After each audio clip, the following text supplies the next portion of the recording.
Hey y'all, Zelda here. I am coming back to you with another Thresholding 2013 video. This is a part 2. I had not planned for there to be multiple parts, but there is a previous video where I just talked about some of the channeled messages coming through for some beings for the threshold. And today, another video that I'm feeling guided to offer is a little bit more about the numerology in the tarot of moving from the sixes to the sevens. So this is something, I don't know if all of you have like a place where you have your profound messages come through, your downloads come through when you're not like meditating or planning to receive them. For me, that is in the bathtub. I have a lot of messages come through while I am taking a bath. And I was taking a bath and meditating with this kind of like movement that we're having in this year because I had just recorded the other video.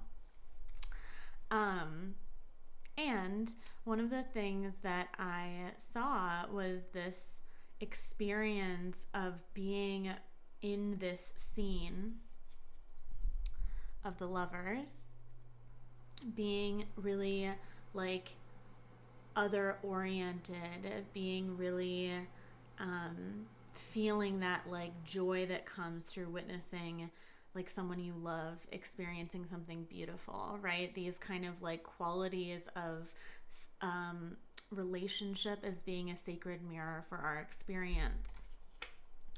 And I felt this kind of like absorption of a part of me back into myself, almost like if a Venn diagram becomes a circle and you see those two parts overlap, and then it kind of like clicked into place and I felt it, and it then radiated outwards, and it felt so triumphant.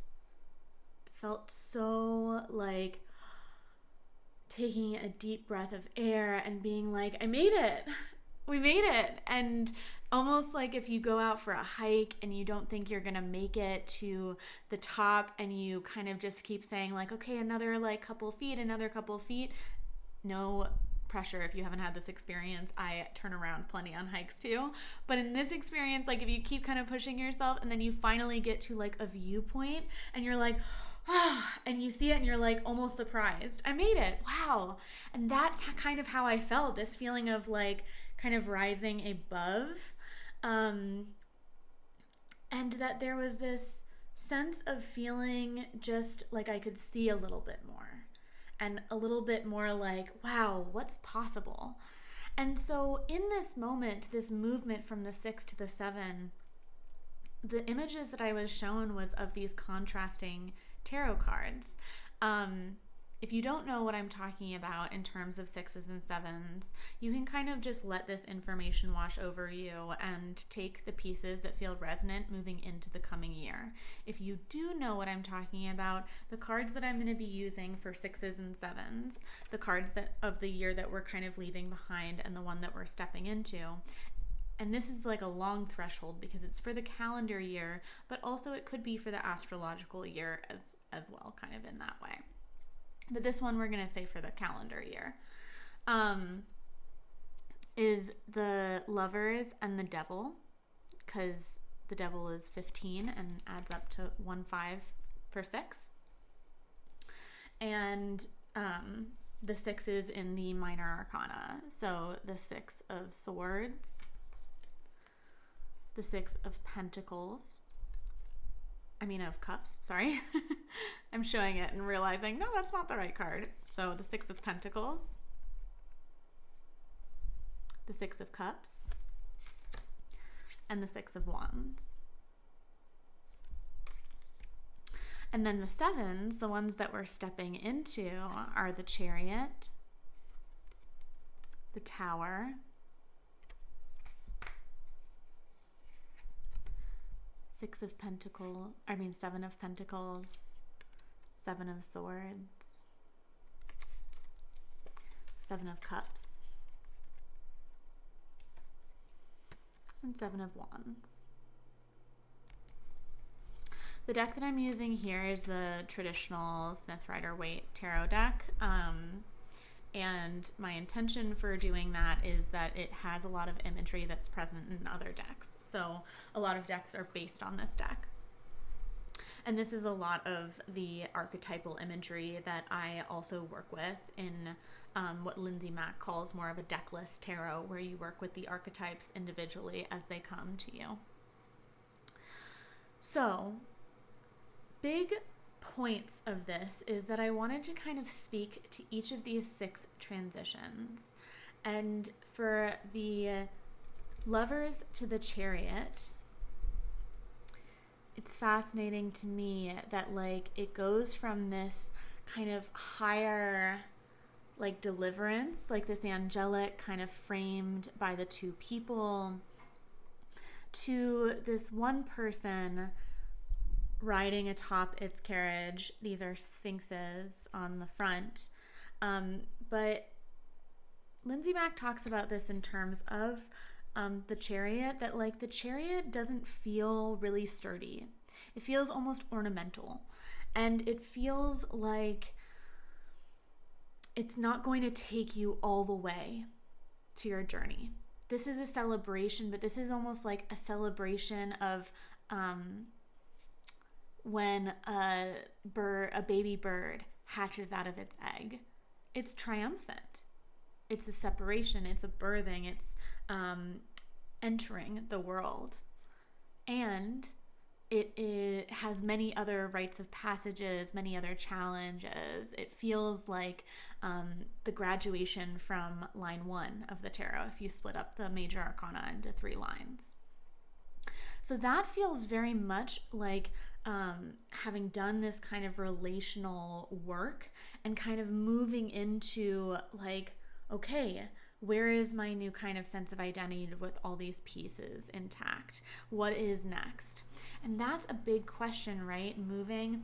One of the things that I noticed in this deck is that all of the 6s have other people in them.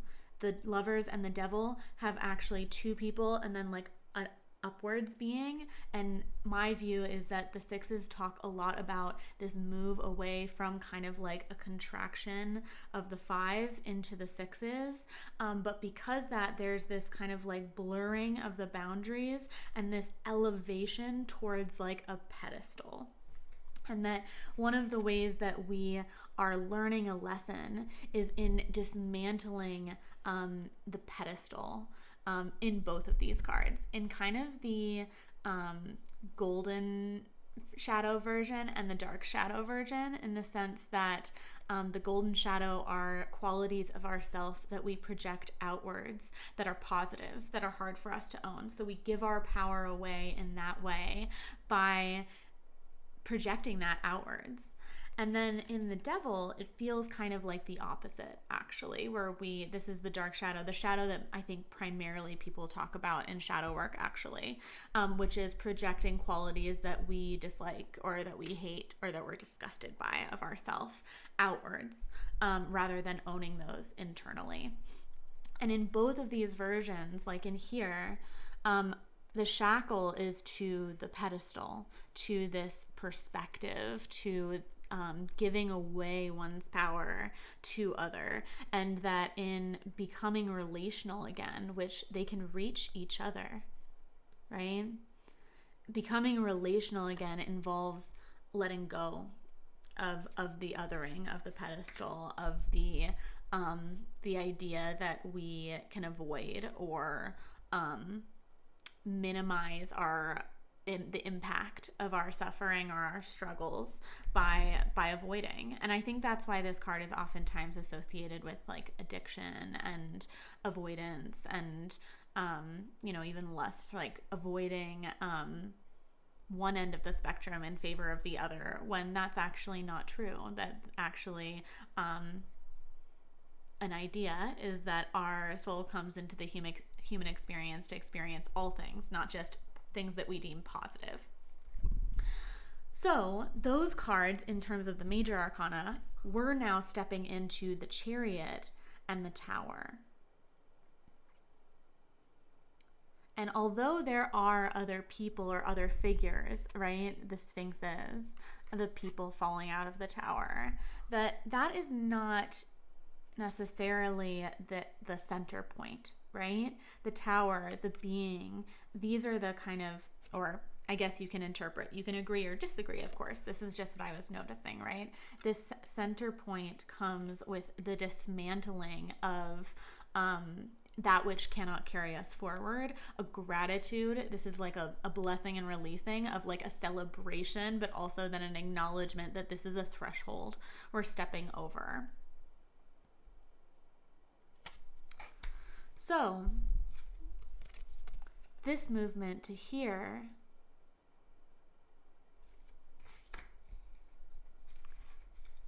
and this movement to here.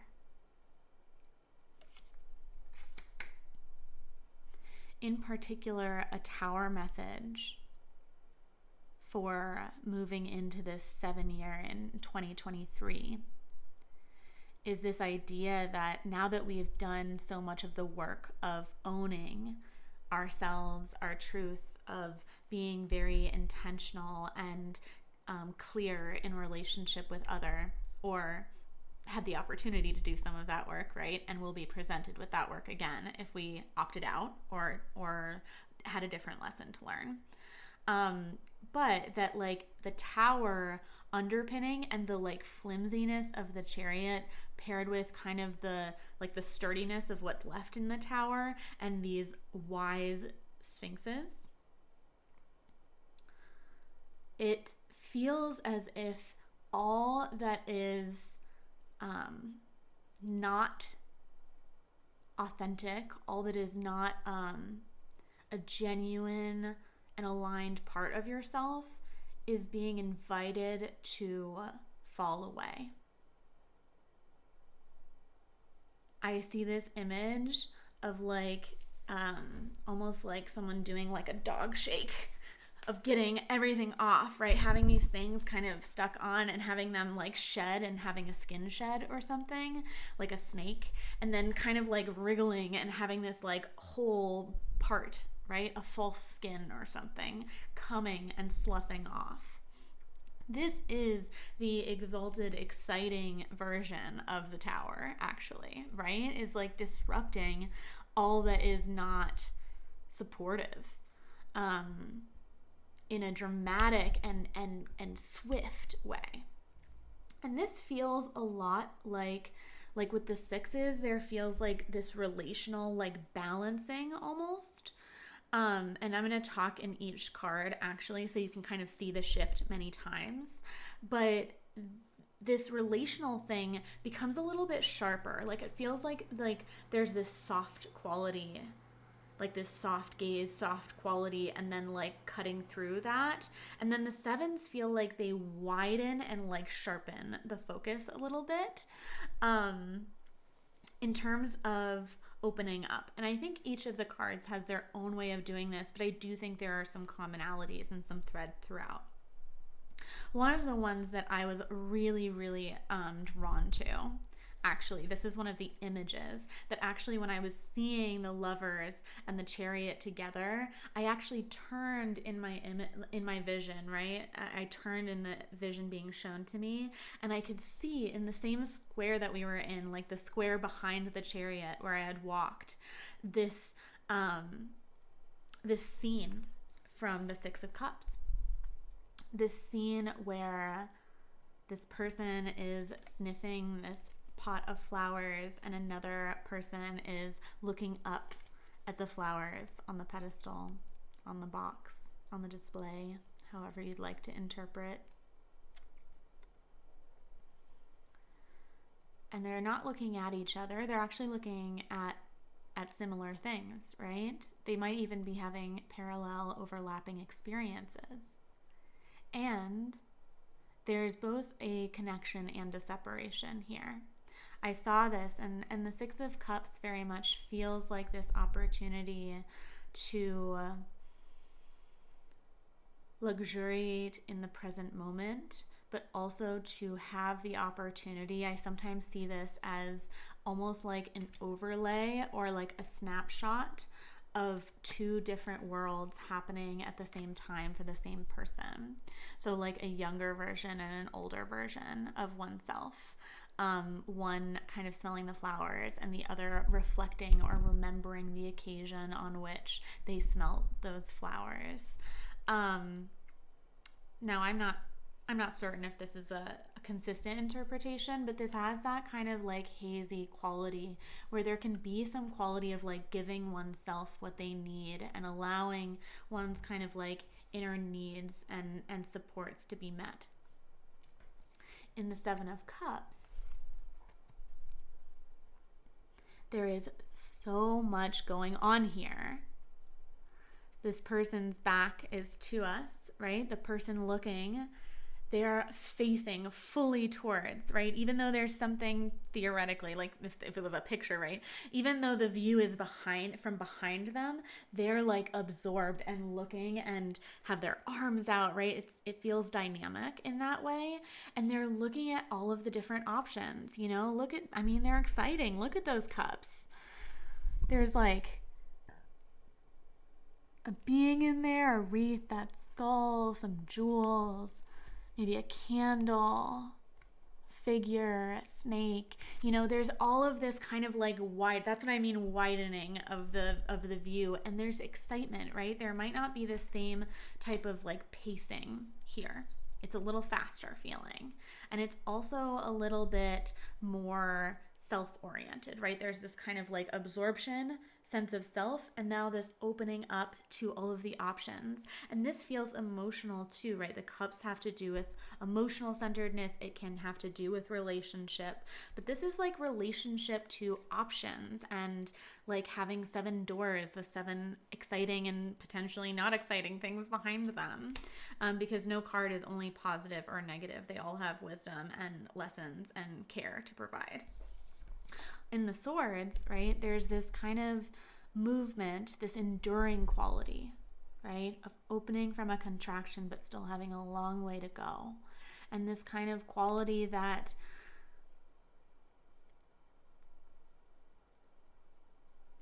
you're kind of in it for the long haul, right? Like it being in the midst of things.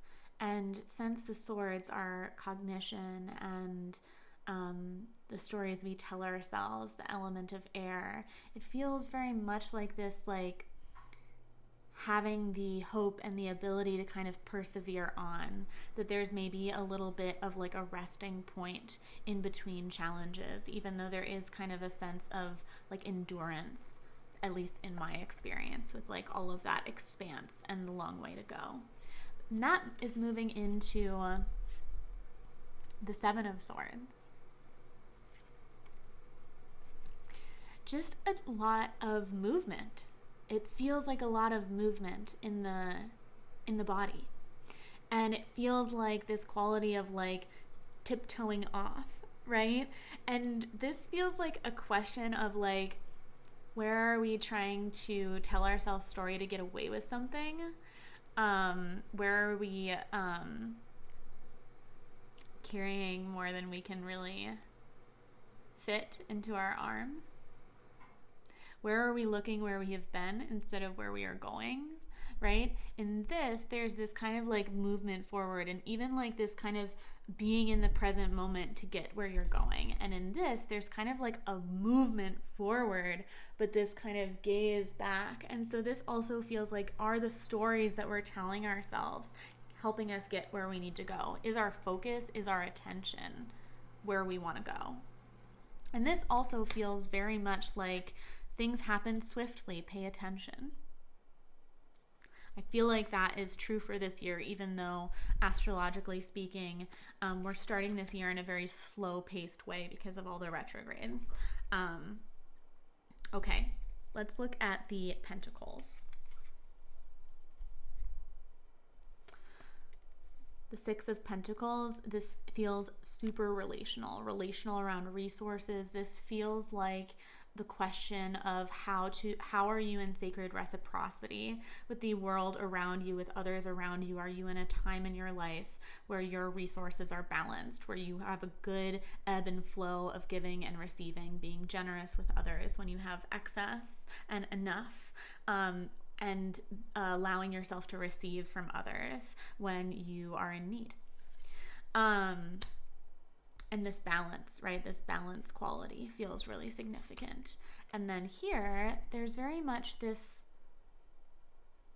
singular experience, right? There's one person in relationship to all of their harvest, of the one that they are maybe continuing to harvest, of seeing and checking and like scoping out how things are going. Maybe there's a bit of a rest in between, or maybe there's like a committed kind of tending and surveying. There feels like a lot of evaluation in this time, where maybe that's something that you're doing actively, but maybe it's also something that is happening more organically in the background. Like things are shifting because there's an ongoing evaluation that's happening, where things are kind of falling away as they're no longer of service. In terms of the wands, again, I know that the relationship is much less obvious, but you can see in the background that there are people there. There's also a horse. It feels very proud. There also feels like a triumphant quality to this card, but honestly, this feels like a celebration. It feels like an ability to celebrate yourself even if other people aren't. Like, I noticed that this person, this is something that always stands out, I think, is that this person has the wreath on their wand, and it feels very much like they're like leading or celebrating in some way. And the other people, if you kind of even look at their face, they don't seem necessarily happy about it. I guess that's not, I mean, all of it, right? An interpretation is an element. There's an element of projection to it, right? But it feels like an invitation to own your own celebrations, to build up and be excited for your own inner child and witness yourself, even if others are not in agreement with you, even if others would prefer to tear you down, even if others feel judgmental, even if others have thoughts or feelings about that celebration. This is about you and you. And so that is some element of this.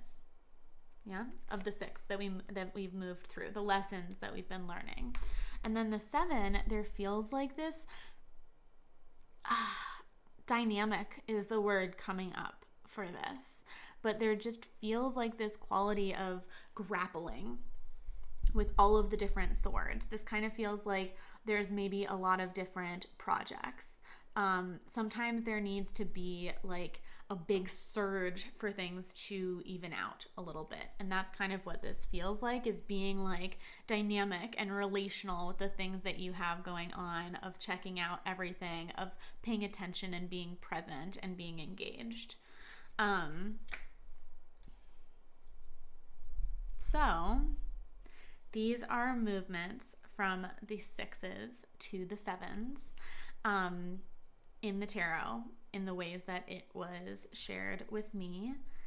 In particular, a very kind of like grounded bottom line feels like this after the 6 work, after the work of incorporating and inviting back home the parts of ourself that we have othered through trauma, through time, the passage of time, and through like passive learning in our cultures, that through othering others as a way to survive, in the 6s we did the work of kind of calling those parts of self back home. And now in the 7s we are doing the work of opening ourselves up to all of the possibility, of the potential, of maybe examining some of the limitations and the things that we don't need to bring with us into where we're going, so that we can actually be present and focus on what we have in our arms rather than what we had to leave behind. of seeing and experiencing the fruits of harvest growing, and of tending to those, and of, not needing them to be further along than they are, and of being in dynamic relationship with the objects of our passion, with our projects, our work, our calling in the world, in a way that is encouraging us to grow and to stay relating. And all of this happening with a lot of triumphant quality, or a lot of like celebratory experience of a sense of self, of a sense of accomplishment, of a sense of like wisdom or information gained, as well as almost a hurdle ahead. And that these challenges that come ahead, or any dismantling of the chariot, anything that falls off, anything that falls away, having the chariot break down and needing to build a new one or refurbish it, this is all in service of everything falling away that is not in your solid foundation upon which your highest and best self is going to stand. That all of this kind of shake up and sloughing off and exfoliation and being shaken up and having things go wrong, all of that is in service to who you are becoming and to that growth that you're needing to have the foundation for. Sometimes we get attached to what we have, and we can forget all that there is that we are a part of. And so this feels, I like just see the 7 as like this angle opening up. And I encourage you, if these feel relevant, to kind of think of these themes and how they fit in, if you're still doing envisioning for the coming year, as you approach your relationship to yourself and your goals. Maybe these can help to offer some support and some wisdom. As always, I'm also curious, does this feel resonant in your practice? Is this something, looking at the 6s, the 7s, looking at this kind of like arc of transition, is this something that feels resonant for you? I wish you all so many blessings as we ground ourselves in to the new calendar year. And I'll see you next week, or before then if I'm so inspired. Bye.